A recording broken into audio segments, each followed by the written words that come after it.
Here you go. Let's open it up a little.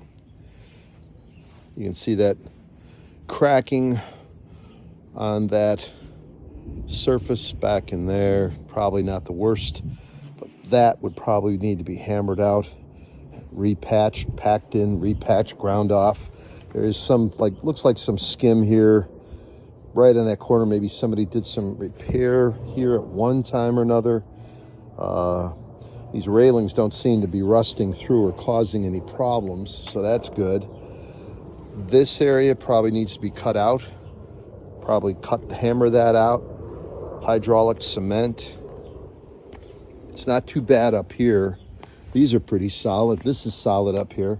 Not the worst. Not the worst. Could definitely be ground. Probably patched, skimmed, maybe a coating. That's what you've got. Could either do it with a like a polyurea exterior with some kind of a broadcast into it, or do a